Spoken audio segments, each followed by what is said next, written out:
part 24. Who the fuck did I marry? So, remember, we're in April. We're now moving towards the end of April. And he still did not show me his savings account. Saw the checking, saw the Chase savings. So he decides that we should start looking for a house again because my lease was up in August. And I made it very clear that when the lease is up, I am moving. I wanted to move to Cobb County. So he was like, we need to get the ball rolling. I didn't want any parts of it. Didn't want any parts of it. He found a realtor. This time it was a woman. It was a woman. And I believe her name was Amber. I think her name was Amber. So he found a realtor and he told her what the budget was. Amber started finding houses. So please understand, or you don't really have to understand, but I believed he was a sane, rational human being. Sane enough that you would not sign an offer on a home if you didn't have the money. That's what I believed. So when we started working with Amber, I believe showed us 3 or 4 houses. It was not nearly as many as the other realtor, Scott. So one of the houses, absolutely loved. Ugh. I love the house. I really wanted to put in an offer on that house, and I'm going to post it on the screen, the house. Love that house. It was just absolutely beautiful. And once again, he wanted to put in an all cash offer on the house. But before he could put in he had told Amber, I want to put in an all cash offer. And what Amber, the woman, was smart enough to say is, okay, let's just go ahead and take it one step at a time. Let's go ahead and get your pre-approval stuff together. She said, I work with a great lender who, if you're not already pre-approved, he can get you pre-approved, no issues. And then if you want to do an all cash offer, then we'll go ahead and get the proof of funds together so that way we can submit it all with your offer. Jesus. Y'all already know what happened because you remember what happened on the last house with Scott. Basically, Legion was like, well, I can get you whatever you need. That's fine. But I really don't want to submit proof of funds unless they accept the offer. Amber, and I don't know where she is. I don't even know if she'll ever see this video. Anyway, let me keep going and I'll explain why that woman has a special place in my heart. So Amber was like, I totally understand, but this is how we're going to do it.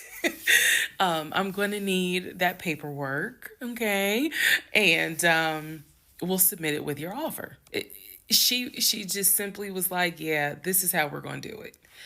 And so he did not submit the paperwork when she had asked him to. And I remember I was driving to work and I stopped at the Quick Trip on Upper Riverdale Road in Riverdale, Georgia. And Amber had called me. It was in the morning. She had called me. And I believe with all my heart that Amber knew something was up, but she also knew I did not know what was up. So she called me and she was like, I just don't understand. Like, if he has the paperwork, like, you can submit the paperwork. But the issue was the Chase paperwork that I had was from a year prior.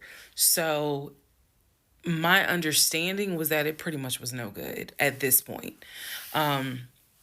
So she said all he has to do is just email it to me or take a picture of. She was like, I just need to know that he's able to back up his offer. And I said, I totally get it.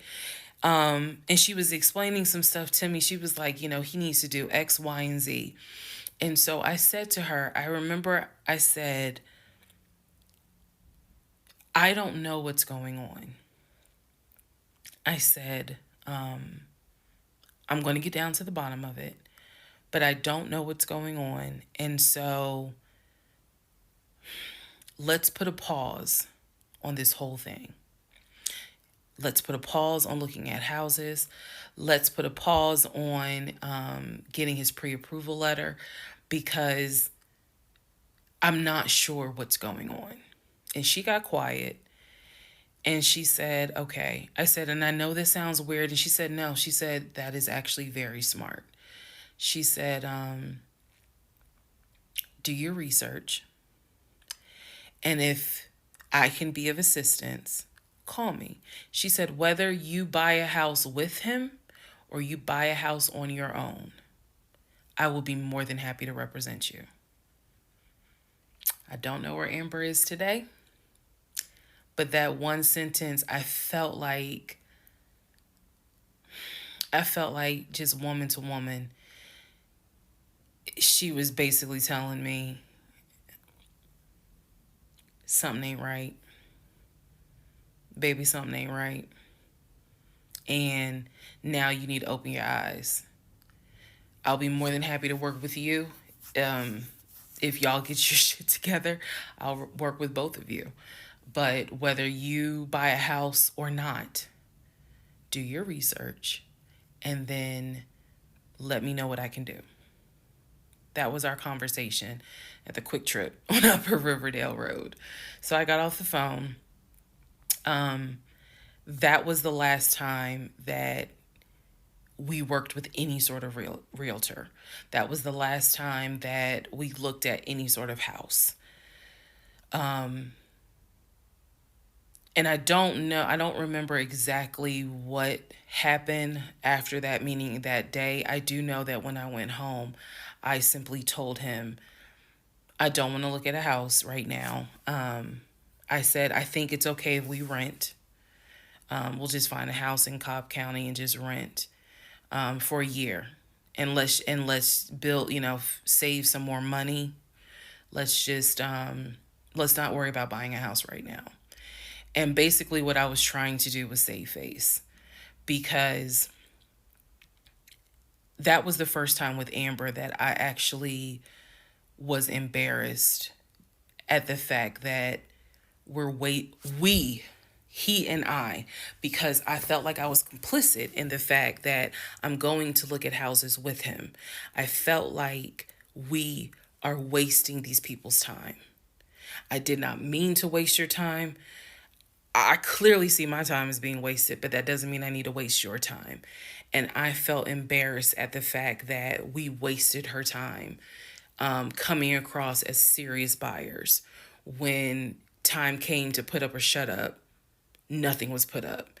And I knew nothing. I had nothing to add to add to this because we're talking about a $650,000 house, and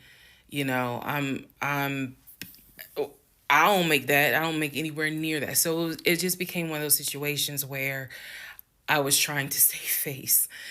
I was trying to save face with my husband and I was trying to save face with Amber. And so I did say to him, let's just rent for another year. And then let's see at that time where we are if we should go ahead and buy. So now is when shit is about to get real.